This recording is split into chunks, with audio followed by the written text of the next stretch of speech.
함께 보실 말씀은 구약성경 이사야 57장입니다.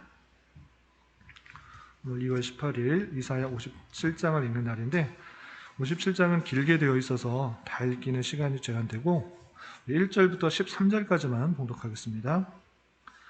구약성경 이사야 57장 1절부터 13절까지 말씀, 구약성경 1037쪽 전후를 보시면 되겠습니다.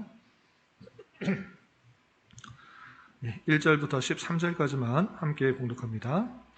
의인이 죽을지라도 마음에 두는 자가 없고 진실한 이들이 거두어감을 당할지라도 깨닫는 자가 없도다.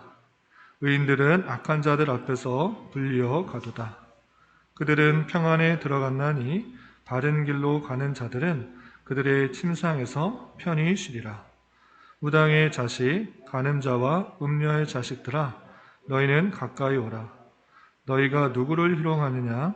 누구를 향하여 입을 크게 벌리며 혀를 내미느냐? 너희는 패역의 자식, 거짓의 후손이 아니냐? 너희가 상수리 나무 사이 모든 푸른 나무 아래에서 음욕을 피우며 골짜기 가운데 바위 틈에서 자녀를 도살하는도다. 골짜기 가운데 매끄러운 돌들 중에 내 몫이 있으니 그것들이 곧 내가 제비 뽑아 얻은 것이라. 또한 내가 전제와 예물을 그것들에게 드리니 내가 어찌 위로를 받겠느냐. 내가 높고 높은 산 위에 내 침상을 베풀었고 내가 또 거기에 올라가서 제사를 드렸으며 내가 또 내 기념풀을 문과 문설주 뒤에 두었으며 내가 나를 떠나 벗고 올라가서 내 침상을 넓히고 그들과 언약하며 또 내가 그들의 침상을 사랑하여 그 벌거벗은 것을 보았으며 내가 기름을 가지고 몰렉에게 나아가되 향품을 더하였으며 내가 또 사신을 먼 곳에 보내고 스월까지 내려가게 하였으며 내가 길이 멀어서 피곤할지라도 헛되다 말하지 아니함은 내 힘이 살아났으므로 쇠약하여지지 아니함이라. 내가 누구를 두려워하며 누구로 말미암아 놀랐기에 거짓을 말하며 나를 생각하지 아니하며 이를 마음에 두지 아니하였느냐. 내가 나를 경외하지 아니함은 내가 오랫동안 잠잠했기 때문이 아니냐. 내 공의를 내가 보이리라. 내가 행한 일이 내게 무익하니라.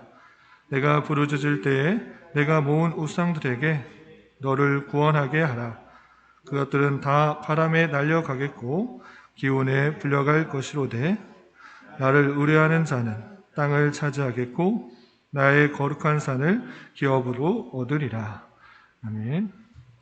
이 시간에도 여기까지 나오실 여러분들 위해 하나님의 크신 은혜가 함께하기를 진심으로 기원합니다.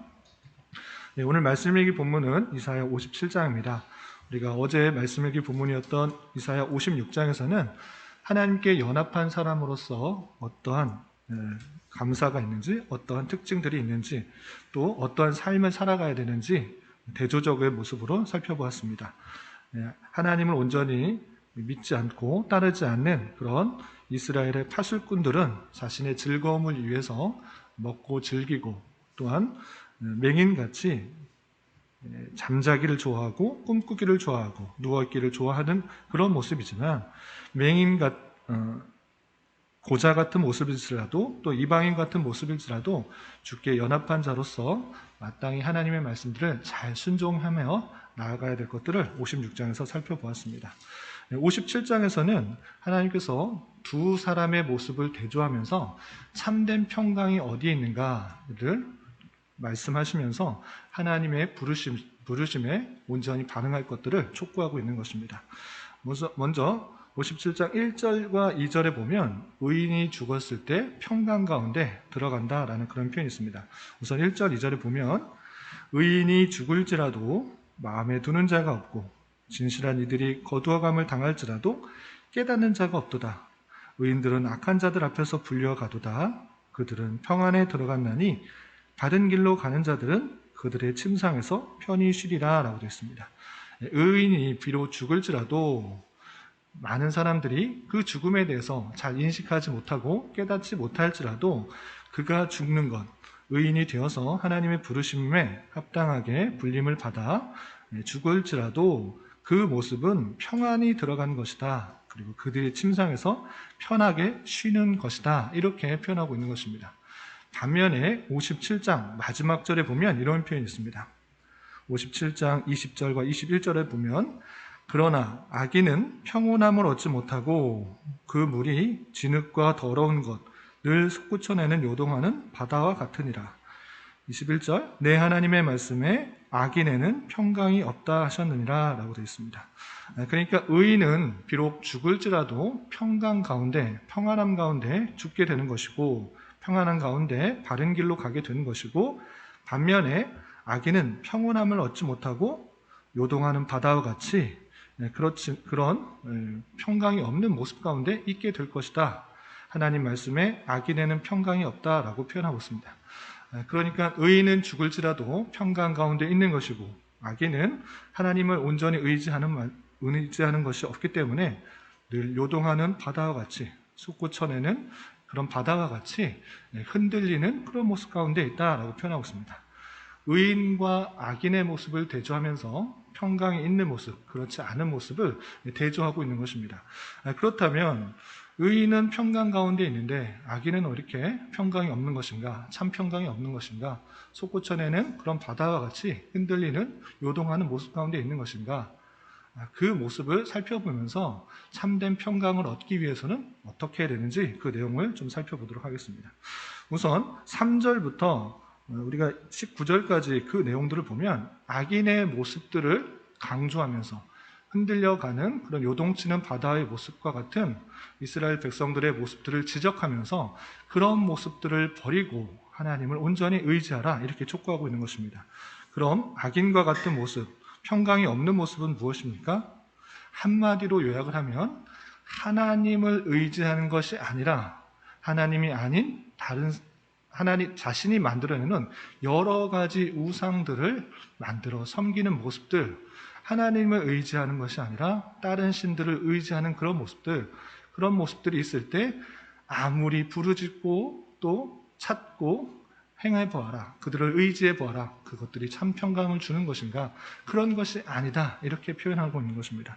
그렇다면 이스라엘 백성들이 어떠한 우상 숭배 가운데 있었습니까? 3절 이하 말씀을 좀 살펴보도록 하겠습니다. 3절 보면 무당의 자식, 간음자와 음녀의 자식들아 너희는 가까이 오라. 무당의 자식이라 표현하고 간음자와 음녀의 자식들아 이렇게 표현하는 것은 하나님의 백성이며 하나님의 자녀임에도 불구하고 여러 가지 우방신들에게 마음을 뺏기고 무당과 같은 그런 우상들에게 그의 자식과 같이 생각하는 마음을 뺏긴 그런 모습들을 이렇게 지칭하고 있는 것입니다. 그러면서 4절에 너희가 누구를 희롱하느냐 누구를 향하여 입을 크게 벌리며 혀를 내미느냐 너희는 패역의 자식 거짓의 후손이 아니냐라고 표현하고 있습니다. 하나님의 백성, 하나님의 자녀임에도 불구하고 하나님이 남편 됨에도 불구하고 여러 우방들을 섬기며 사랑하며 마음 뺏길 때 오히려 그러한 너희들이 하나님의 백성들을 희롱하며 의인들을 약올리는 그런 모습 가운데 있을 때 너희는 패역의 자식이고 거짓의 후손이다 라고 표현하고 있는 것입니다. 실제적으로 그들의 우상 숭배의 모습이 어떠한가? 5절에 보면 너희가 상수리 나무 사이 모든 푸른 나무 아래서 음욕을 피우며 골짜기 가운데 바위 틈에서 자녀를 도살하는도다. 상수리 나무에서 음욕을 한다라는 것은 아세라 신을 섬길 때 음욕을 하는 그런 타락한 모습 가운데 제사를 드리는 모습이 있는데 그렇게 아세라를 섬기는 모습을 표현하고 있는 것입니다. 또한 자녀를 바위 틈에서 도살하는 그런 모습이 있는데 몰렉의 신을 섬길 때 자녀를 죽이면서 그 가장 소중한 것들을 죽이는 마음으로 신을 감동시키는 그런 모습을 했던 것입니다. 그렇게 아세라 신을 섬기고 몰렉 신을 섬기는 모습 가운데 너희들이 타락한 모습 가운데 있다 이렇게 표현하고 있는 것입니다. 또 좀 건너뛰어서 7절에 보면 내가 높고 높은 산 위에 내 침상을 베풀었고 내가 또 거기 올라가서 제사를 드렸으며 내가 또 내 기념표를 문과 문설주 뒤에 두었으며 내가 나를 떠나 벗고 올라가서 내 침상을 넓히고 그들과 언약하며 또 내가 그들의 침상을 사랑하여 그 벌거벗은 것을 보았으며 내가 기름을 가지고 몰렉에게 나아가되 향품을 더하였으며 내가 또 사신을 먼 곳에 보내고 스오레까지 내려가게 하였으며 계속적으로 그들이 갖고 있는 다양한 우상들을 섬기고 있는 모습들을 하나하나 지적하고 있는 것입니다. 그렇게 불의한 모습 가운데 있을 때 하나님을 섬기는 것이 아니라 이 땅의 다른 신들을 섬겨가는 그런 모습들을 하고 있지 않느냐. 그런데 그것들 섬기는 거 좋은데 정말 계속 너희들 그렇게 구원을 그런 신들에게 외쳐보아라.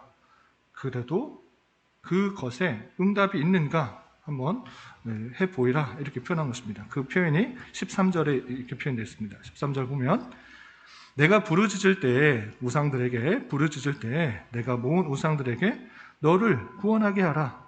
그것들은 다 바람에 날려가겠고 기운에 불려갈 것이로되 나를 의뢰하는 자는 땅을 차지하겠고 나의 거룩한 산을 기업으로 얻으리라. 그 모든 것들 다양한 모습으로 다양한 우상들에게 절하고 음행하고 심지어 자신의 아들까지 자신의 자녀까지 죽이면서 우상들을 섬겨보는 것 그것 아무리 해봐라. 산에 올라가서 침상을 펴놓고 아무리 그 신들에게 절하고 구원하고 해보아라. 그것들은 너를 구원하게 하지 못할 것이다. 아무리 외쳐보아도 그것은 구원을 주지 않는다. 그것들은 바람에 다 날려가는 것들이다 라고 표현하고 있는 것입니다. 그런데 나를 의뢰하는 자, 나를 믿는 자, 나의 부름에 그 요청에 응답하는 자는 땅을 차지하겠고 거룩한 산을 기업으로 얻을 것이다 라고 표현하고 있습니다. 그래서 땅을 차지한다, 거룩한 산을 기업으로 받는다. 이것은 외적인 것으로 외적인 어떠한 소득을 얻는다 이런 표현을 한 것이 아니고 가나안 땅을 점령하게 될 것이라고 약속하였던 이스라엘 백성들에게 하신 그 말씀을 다시 한번 알려준 것입니다. 그들에게 땅을 주겠다, 산을 주겠다라는 것은 하나님의 백성으로 삼아주겠다는 약속의 표현인 것입니다. 출애굽한 백성들에게 가나안 땅을 약속해 준 것, 그런 그 백성들에게 땅을 주겠다라고 표현한 것은 하나님의 백성이 되겠다고 약속하신 표현일 텐데 이것도 마찬가지로 실제로 하나님을 의지하면 땅을 주겠다, 산을 주겠다, 외적인 것을 더해주겠다라는 그런 의미가 아니라 하나님을 온전히 의지할 때 하나님의 백성으로 인쳐주겠다 이렇게 요청하는 것입니다. 하나님께서 그 백성들에게 다시 한번 그 모든 우상들은 헛된 것이니 그런 것들에 절하지 말고 그런 것들을 따르지 말고 나의 부르짖음에 나의 요청에 나의 촉구하는 것에 나라에게 오라는 그 촉구에 다시 한번 오라 이렇게 표현하고 있는 것입니다. 하나님께서는 어떠한 분이십니까? 하나님께서 그들의 잘못이 있음에도 불구하고 다시 한번 인도하시고 고치시고 소생시켜서 하나님의 자녀로 삼을 테니까 너희는 그런 헛된 것들, 헛된 우상들에 절하지 말고 나에게 돌아오라 이렇게 표현하고 있는 것입니다. 그 내용이 14절 이하 15절까지 일단은 먼저 살펴보고 이렇게 표현되고 있습니다. 14절, 15절 보면 그가 말하기를 도두고 도두어 길을 수축하여 내 백성의 길에서 거치는 것을 자하여 버리라 하리라. 지극히 존귀하며 영원히 거하시며 거룩하다 이름하는 이가 이와 같이 말씀하시되 내가 높고 거룩한 곳에 있으며 또한 통회하고 마음이 겸손한 자와 함께 있나니 이는 겸손한 자의 영을 소생시키시며 통회하는 자의 마음을 소생시키려 함이라. 하나님께서 지극히 영원한 것에 거하시면서 이렇게 말씀하시는 것입니다. 내가 높고 거룩한 곳에 있으며 또 통회하고 마음이 겸손한 자와 함께 할 것이다. 그리고 겸손한 자의 영을 소생시키시며 통회하는 자의 마음을 소생시킬 것이다 라고 표현하고 있는 것입니다. 하나님을 온전히 믿고 나아가는 그런 겸손한 마음, 통회하는 마음, 그런 마음들을 다시 한번 소생시켜서 주님께 나오게 할 것이다 라고 표현하고 있는 것입니다. 또 16절에는 이러한 표현이 있습니다. 내가 영원히 다투지 아니하며 내가 끊임없이 노하지 아니할 것은 계속 그들의 백성과 끊임없이 영원히 다투지 아니하고 끊임없이 노하지 아니할 것이다. 왜냐하면 내가 지은 그의 영혼이 내 앞에서 피곤할까? 그런 염려 가운데 계속적으로 그런 심판 가운데 있지 않게 할 것이다. 이렇게 표현하고 있는 것입니다. 하나님의 택하신 백성들을 향한 하나님의 인자하심과 자비하심들을 진노 중이라도 긍휼을 베푸시는 하나님의 은혜를 살펴볼 수가 있는 것입니다. 그리고 하나님께서 신실하게 어떻게 인도하고 고치시겠는가? 18절과 19절에 이런 표현이 있습니다. 18절, 19절 보면 내가 그의 길을 보았은즉 그를 고쳐줄 것이라. 그를 인도하며 그와 그를 슬퍼하는 자들에게 위로를 다시 얻게 하리라. 입술의 열매를 창조하는 자 여호와가 말하노라. 먼 데 있는 자에게든지 가까운 데 있는 자에게든지 평강했을지어다. 내가 그를 고치리라 하셨느니라. 아멘. 하나님께서 그를 고쳐주실 것이다. 다시 고쳐서 인도하실 것이다. 하나님께로 나아가게 할 것이다. 하나님의 택하신 백성들 계속적으로 부패와 타락 가운데 우상 숭배하는 모습 가운데 있는데 하나님께서 고쳐주시고 참다운 평강 가운데 있게 할 것이니 너희는 어떻게 해야 되는가? 그런 우상들, 눈에 보이는 어떤 헛된 것들에 마음 뺏기지 말고, 마음 두지 말고, 섬기지 말고 오직 겸손한 마음으로, 통회하는 마음으로, 자복하는 마음으로 하나님 나에게 와서 의지하고 또 하나님께 구할 때 하나님께서 참다운 평강 가운데 있게 할 것이다. 이렇게 말씀하시는 것입니다. 그렇지만 20절, 21절 어떻게 처음 본 것처럼 악인들은 어떠합니까? 하나님의 말씀을 그런 요청에 말씀에 온전히 의지하지 않는 자, 그런 자들은 참된 평강이 없고 두려움과 떨림과 요동하는 바다와 같이 참된 평강이 없을 것이다. 이렇게 표현하고 있는 것입니다. 이 말씀에서의 핵심이 무엇입니까? 이 세상의 어떠한 다른 것, 우상이나 어떤 것에 마음 빼앗겨서 사랑하고 의지하고 그런 것 아무리 해보아라. 참된 평강이 있을 것이냐? 그런 것을 참된 평강이 없다. 그런 것은 너희를 구원내지 못한 것이다. 오직 겸손한 마음으로 하나님께 나아가고 또 통회하는 심령으로 주님의 그 부르심에 응답하게 될 때 참된 평안이 있는 것이고 그런 마음을 가질 때 하나님께서 고치시며 신실하게 인도하여 주셔서 끝날까지 한평생 끝날까지 죽음에 이를 때까지 평강 가운데 있게 될 것이다 라고 표현해 주고 있는 것입니다. 이 말씀을 통해서 하나님께서 택하신 백성을 어떻게 이끄시는가를 잘 알 수 있습니다. 인격적으로 대우하시며 참 좋은 모습과 나쁜 모습, 악인의 모습과 또 의인의 모습을 대조하면서 너희는 악인의 모습에 있는 것이 아니라 의인의 모습 가운데 하나님의 부르심에 하나님의 요청 가운데 내게 나아오라고 하는 그 모습을 다시 한번 알려주면서 인격적으로 반응하고 또 그 말씀에 온전히 반응할 수 있도록 요청하시는 하나님의 말씀을 살펴볼 수가 있는 것입니다. 이런 말씀을 통하여서 하나님의 그 자비와 인자하심의 능력에 그 하나님께 모든 것을 맡기며 내 힘, 내 의지 이것을 의지하는 것이 아니라 내 생각, 내 판단을 의지하는 것이 아니라 겸손한 마음으로 통회하는 심령으로 주의 인도하심과 자비하심을 바라며 오직 하나님만의 말씀을 의지하며 살아가는 자가 되어야 될 것입니다. 이렇게 살아갈 때 하나님의 붙들림 바 되어 어디에 있든지 심지어 죽음에 이르기까지라도 평강 가운데 있을 것이다 라는 것들을 잊지 말아야 될 것입니다. 오늘 하루 살아가실 때 남은 한평생 살아가실 때 오직 주님만을 의지하며 주님의 인자하심과 자비하심만을 의지하며 또한 내 생각과 내 기대보다 훨씬 더 신실하게 또 선하게 역사하실 하나님의 인도하심을 생각하며 평강 가운데 평안함 가운데 살아갈 수 있는 저와 여러분 우리 모두가 될 수 있기를 진심으로 기원합니다. 기도하겠습니다. 하나님 아버지 감사합니다. 오늘 말씀을 통해서 눈에 보이는 헛된 우상들에게 마음 빼앗겨 우상 숭배하는 자들은 평강이 없으며 통회하는 심령으로 겸손히 하나님을 참으로 의지하고 찾는 자에게 하나님께서 고쳐주시며 인도해 주신다는 것을 깨달았습니다. 이런 말씀을 대하는 자로서 우리 또한 하나님이 아닌 다른 것을 더욱 의지하고 있지는 않은지 되돌아보게 하여 주시고 주님의 부르심과 인도하심에 민감하게 반응하며 살아가는 자 되게 하여 주시며 늘 주님과 동행하며 주님께서 주시는 평강 가운데 한평생 살아가는 은혜가 있게 하여 주시옵소서. 주님, 나라와 민족을 위해 기도합니다. 코로나로 인하여 정치적인 문제로 인하여 많은 갈등과 난임 그리고 어려움 가운데 있습니다.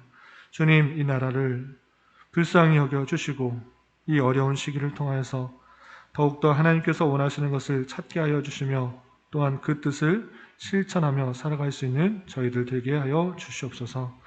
특별히 위정자들을 주님 붙들어 주시사 이 나라가 온전히 자유와 민주와 평화 속에서 통치되어 모든 백성들이 고유하고 평안한 삶을 살아가며 하나님께 온전히 예배하고 성도 간에 교제하며 세상 만방에 복음을 전파하는 일상적인 신앙생활이 막히지 않도록 역사하여 주시옵소서. 주님, 교회 내 육체적인 고통과 연약함으로 경제적인 문제로 가정적인 문제로 다니는 직장과 사업장의 문제로 주님께 간절히 기도하며 나아가는 지체들이 있습니다. 주님, 그들의 기도에 신실하게 응답하여 주시고 우리의 기대와 간구보다 훨씬 더 선하게 역사하시는 하나님을 경험하는 은혜가 있게 하여 주시옵소서.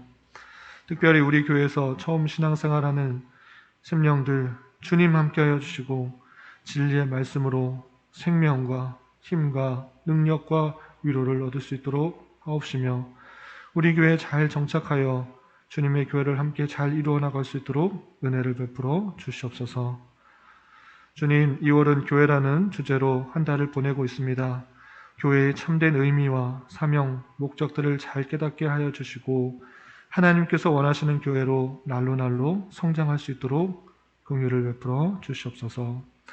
이 시간 각자 기도하는 기도 제목 주님께서 들으시고 가장 선한 것들로 응답하여 주시옵소서. 예수님의 이름으로 기도드리옵나이다. 아멘.